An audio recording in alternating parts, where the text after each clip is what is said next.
आमदार अमोल मिटकरी जे राष्ट्रवादी काँग्रेस पक्षाचे नेते माजी आमदार आहेत, नेते आहेत आणि त्यांनी असं म्हटलंय की नरहरी झिरवाळांना खरं तर त्यांना एक प्रकारे हे अडकवलं गेलंय, कारण जे अशोक खरात प्रकरण आहे ते अंगलट येतंय म्हणून त्यांच्यावर डाव टाकल्याचा जो दावा आहे तो अमोल मिटकरींनी केलाय.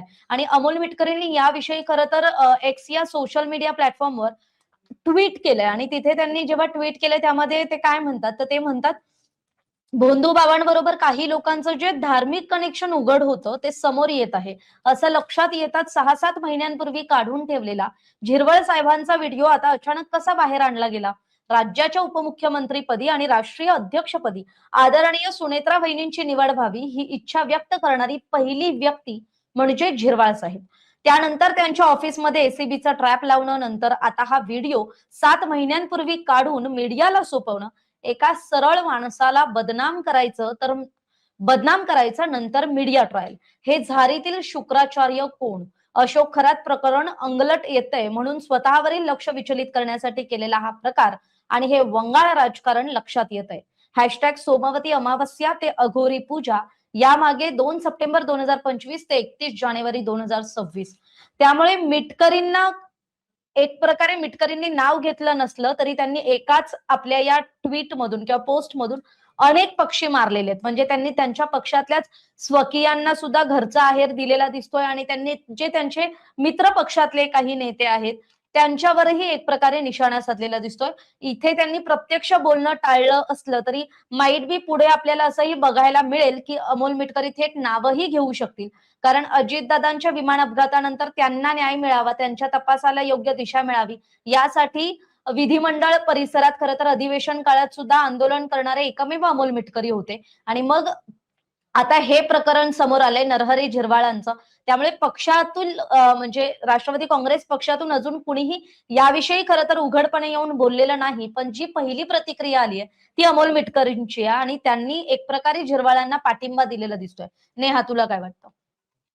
हे अमोल मिटकरी स्वतःला शाहू फुले आंबेडकरांचे वारसदार म्हणवतात आणि नुकतेच परवाच खरं तर आमदारकीवरनं ते निवृत्त झालेले आहेत. त्यांची विधान परिषदेची टर्म संपलेली आहे. मला खूप आश्चर्य वाटलं की अमोल मिटकरी प्राध्यापक आहेत आणि त्यांच्यासारखा माणूस अशा पद्धतीने झिरवाळ्यांना पाठिंबा देतोय. एक गोष्ट कोमल आपल्याला लक्षात घ्यावी लागेल की सार्वजनिक माणसाचं वैयक्तिक आयुष्य सुद्धा सार्वजनिक असतं. त्याची इच्छा असो अगर नसो, तुम्हाला जर सत्तेचा लाभ घ्यायचा आहे, तुम्हाला जर स्वतःला स्पेशल म्हणून घ्यायचं आहे, लोकांनी मान द्यावा असं वाटतं, प्रमुख पाहुणे असावं असं वाटतं, 100 लोकांनी माझ्या पुढे झुकावं, सत्ता असावी, या सगळ्या गोष्टी जर तुम्हाला आवडतात तर तुम्हाला त्याचे तोटे सुद्धा सहन करावे लागतात.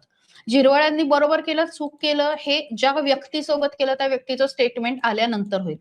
काय अशा पद्धतीच्या जेव्हा कृती असतात तेव्हा त्या कन्सेंटनी होतात की त्याच्यातनं काही वेगळ्या पद्धतीने ब्लॅकमेल केलेला आहे, दबाव आलेला आहे, हे त्या व्यक्तीनंतर कळेल आणि अर्थात त्यांच्या वैयक्तिक आयुष्याचा आपण थोडासा आदर करायला हवा.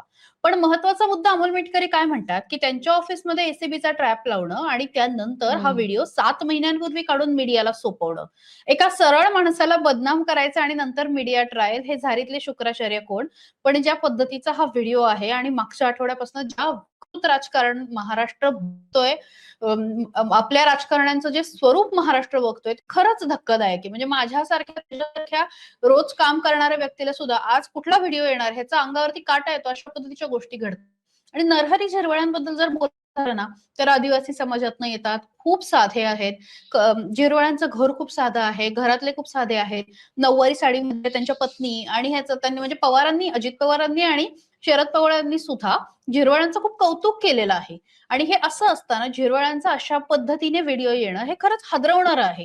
म्हणजे केबिन मध्ये त्यांच्या कर्मचाऱ्यांनी लाच घेतली तेव्हा सुद्धा सुनेत्र पवारांनी त्यांना सुनावल्याच्या बातम्या आल्या होत्या की त्यावेळी सुद्धा अशा पद्धतीचे प्रकार चालणार नाही, असं एक प्रकारे कानउघडणी केली होती. खरं तर सुनेत्रा पवारांनी जेव्हा उपमुख्यमंत्री पदाची शपथ घेतली आणि सुरुवातीला शपथ घेतल्यानंतर त्या जेव्हा 15-1 दिवसांनी प्रत्यक्ष मंत्रालयात जाऊन काम बघायला लागल्या, त्यानंतर पहिला उद्योग जर कोणी केलेला आहे तर ती व्यक्ती झिरवाळ होती.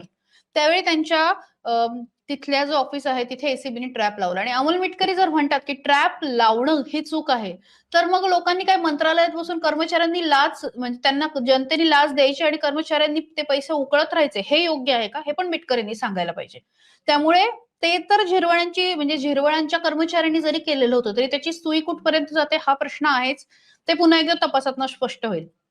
पण आता जो व्हिडिओ आलेला आहे, ज्या पदावरती झिरवाळ आहेत आणि ज्या नजरेने महाराष्ट्र त्यांना बघत होतो, त्याच नजरेने आता बघेल का?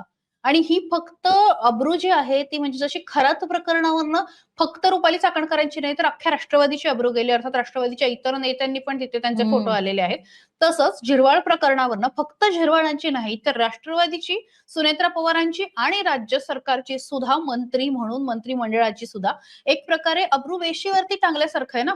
म्हणजे एक मंत्री असं करतो तर बाकीचे पण असं करू शकतात. मग सरकारी घरांमध्ये काय चालतं, आणि निवासस्थानांमध्ये काय मंत्रालयात चालतं? नेमकं काय चालतं काय हाही मुद्दा येतो की त्यामुळे भ्रष्टाचार झिरवाळांचा हटाव असे राजीनामा हा होईल अशी शक्यता आहे. आणि ज्या पद्धतीने सध्याचं वातावरण आहे, ज्या पद्धतीच्या अतिवैयक्तिक गोष्टी महाराष्ट्राच्या समोर येत आहेत, अतिवैयक्तिक माहिती समोर येते, राजकारण्यांचं हे जे एक विकृत स्वरूप आहे ते समोर येत आहे, तर ते बघता मला असं वाटतं की नरहरी झिरवाळांचा राजीनामा होईल आणि अजित पवारांच्या राष्ट्रवादीच्या विकेट पडण्याचा जो सिलसिला आहे तो दुर्दैवाने दादांच्या जाण्यानंतर सुद्धा कायम आहे. म्हणजे रुपाली चाकणकर झाल्या आणि मला वाटतं आता पुढचा नंबर कदाचित झिरवाळांचा असू शकतो. म्हणजे आज दादा असते आणि त्यांनी जर हे सगळं पाहिलं असतं तर आतापर्यंत राजीनामा झाला असता. महाराष्ट्रातील सर्व बातम्यांचे विश्वासार्ह व्यासपीठ, सकाळच्या सर्व सोशल मीडिया प्लॅटफॉर्मला लाईक, फॉलो आणि सबस्क्राईब करा. तसंच